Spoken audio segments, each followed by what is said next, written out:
You know what's weird? You hit your 40s, and suddenly everyone around you starts talking about retirement like it's this looming thing on the horizon. Not tomorrow, not next year, but visible. Like when you're driving and you first spot a mountain range in the distance. It's far away, but you can see it now. And you start doing these mental calculations, right? You're scrolling through your investment account at 11 p.m. on a Tuesday, and you're thinking, okay, if I have this much now, and I contribute this much per month, and the market does whatever the market does, will I actually be okay? And here's the thing that nobody really talks about. Your 40s are this strange financial decade where you're probably earning more than you ever have. You've got some experience under your belt, maybe you've even made some smart moves, but you're also facing this perfect storm of competing financial pressures that can quietly drain away the wealth you should be building. My name is Synth, and I spend way too much time thinking about money, financial psychology, and why some people seem to build wealth almost effortlessly in their 40s and 50s, while others, smart, hard-working, successful people, somehow end up at 60 looking at their retirement account thinking, how is this all I have? And honestly, after years of studying this stuff, I've noticed there are these specific wealth mistakes that happen in your 40s. Not the obvious ones everyone talks about, but the subtle, hidden mistakes. The ones that feel responsible in the moment. The ones that seem like you're doing the right thing. The ones that slowly, quietly redirect your financial trajectory in ways you won't fully see until it's much harder to course correct. And if you're in your 40s right now, or approaching them, understanding these mistakes might be one of those moments where something just clicks, where you see your financial situation from a completely different angle and realize there's still time to make changes that could legitimately transform your next 20 or 30 years. Okay, so the first mistake is something everyone's heard of, lifestyle inflation, but not in the way you think. Because here's what usually happens. Someone tells you about lifestyle creep, and you picture buying a boat or leasing a luxury car or moving into a house that's way too expensive, the obvious stuff. And you think, well, I'm not doing that, so I'm good. But lifestyle inflation in your 40s is so much more insidious than that. It's the private school tuition that feels non-negotiable because you want the best for your kids. It's the family vacations that have slowly escalated from a week at the beach to 2 weeks in Europe because life's short and the kids are only young once. It's the organic groceries, the meal kit subscriptions, the premium gym membership, the streaming services, plural, the better car that's safer for the family, the home renovations that started as fixing the deck and somehow became a full kitchen remodel. None of these things individually feel extravagant. They all feel reasonable, justifiable, like the natural progression of a successful life. I was talking to this guy, let's call him David, who's 47, makes around $180,000 a year, good income. And he told me, I don't understand where all the money goes. We're not living lavishly.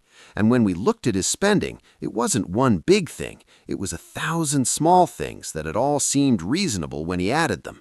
And here's the brutal math.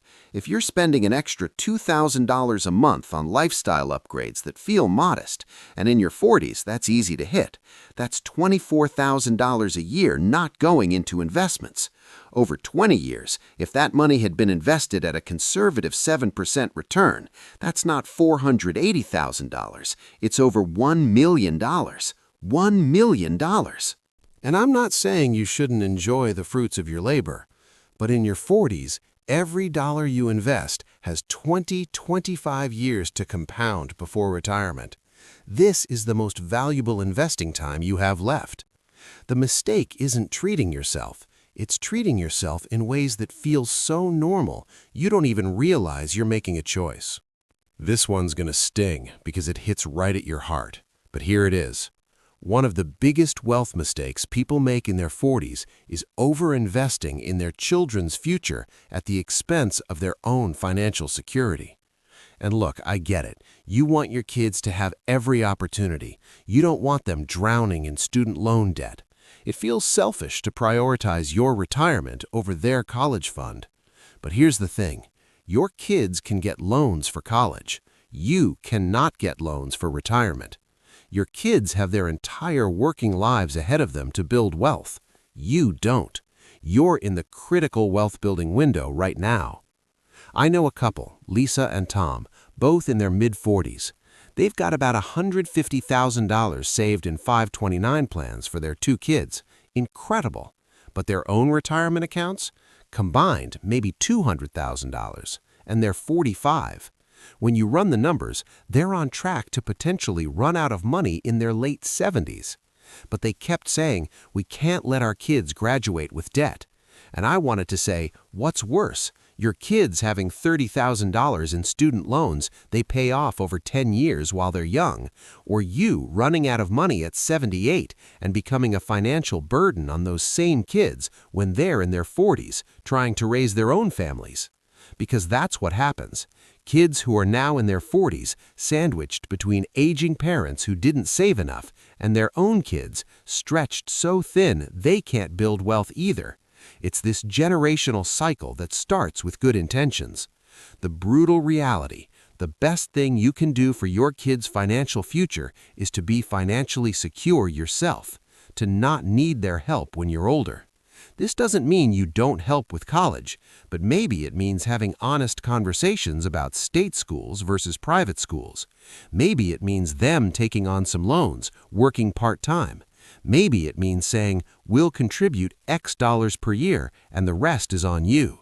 Setting boundaries isn't failing your kids, it's teaching them financial reality. There's this idea that by your 40s, you should own your forever home, the house you'll live in for the next 30, 40 years. And there's something psychologically appealing about that, the stability, the feeling of I've made it. But here's the mistake. People stretch themselves to buy the house they think they'll want forever, and they lock up massive wealth in an illiquid asset right when they should be investing aggressively for retirement. You're 43, you've built up equity, and you decide to upgrade. You sell your $400,000 house, take the $150,000 equity, and buy a $650,000 home. Suddenly, your housing payment jumps from $2,200 a month to $3,800 a month. That extra $1,600 a month is $19,200 a year. Over 20 years at 7% returns, that's over $800,000 you've redirected from your retirement into your house. And here's the thing, your needs are going to change dramatically. Those kids you're buying extra bedrooms for? Gone in 10 years. That home office? Maybe you won't be working in 15 years. That big yard might feel like a burden at 65. I've watched people buy their forever home at 42 and then at 58 find themselves in a 4-bedroom house that's too much to maintain, too expensive, but they can't downsize because they've emotionally attached to it. The smarter move is often to stay modest in your 40s, aggressively save for retirement, and upgrade later if you want to, because in your 40s, flexibility and liquidity are more valuable than having your dream kitchen. This one's a little more technical, but stick with me. We need to talk about whole life insurance that people get sold in their 40s. Here's what happens. You're in your 40s, you've got a family, and an insurance agent sits down with you and says, term life insurance is great, but have you considered whole life? It's not just insurance, it's an investment. You build cash value. It's like a forced savings account. And it sounds smart, right? It sounds responsible. But here's what they don't clearly explain. Whole life insurance is absurdly expensive compared to term life, and the returns are terrible.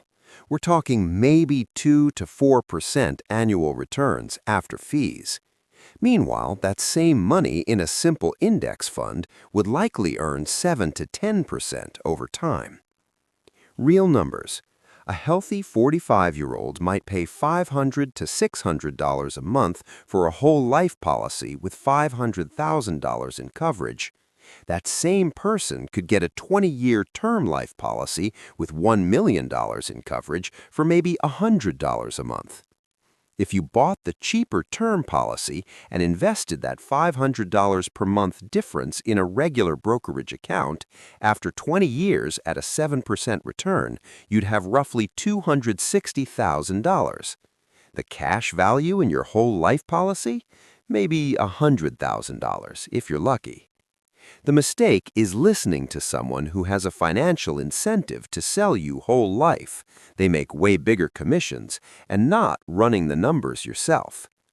If you need life insurance, and in your 40s you probably do, buy cheap term life insurance and invest the difference yourself. It's not sexy, but it's the move that actually builds wealth. This one's subtle and kind of painful, but it's real. In your 40s, you're surrounded by people who seem to be doing really well financially. Nice vacations, nice cars, nice houses, and there's this unconscious pressure to keep up. The thing is, you have no idea what anyone's actual financial situation is. You don't know if they inherited money. You don't know if they're drowning in debt. You don't know if their parents are helping them. You're seeing the output, not the input. I know someone, Jennifer, who spent her 40s feeling like she was falling behind. All her friends seemed to be taking amazing trips, living in beautiful homes, so she kept up. And at 50, she realized she had almost nothing saved for retirement. She'd been keeping up with people who were either earning way more than her or mortgaging their futures. Meanwhile, her friend Sarah, who seemed to be living more modestly, driving an older car, had quietly built a retirement portfolio worth over $800,000 by her early 50s. The brutal truth: in your 40s, you're choosing between visible wealth and invisible wealth every single day. Visible wealth is your house, car, vacations. Invisible wealth is your retirement accounts, your net worth. And most people choose visible wealth because we're human. We care what people think. But the people who actually become financially independent, they choose invisible wealth in their 40s. They look boring to their peer group, and then at 60, they retire early while everyone else is panicking. You cannot keep up with everyone around you and build serious wealth at the same time. You have to choose. And the mistake is not realizing you're making this choice with every spending decision. Here's something most people don't know. Once you turn 50, you're allowed to make catch-up contributions to your retirement accounts. For a 401k, that means an extra $7,500 per year on top of the regular limit. But the mistake people make in their 40s is they wait until 50 to start thinking about this.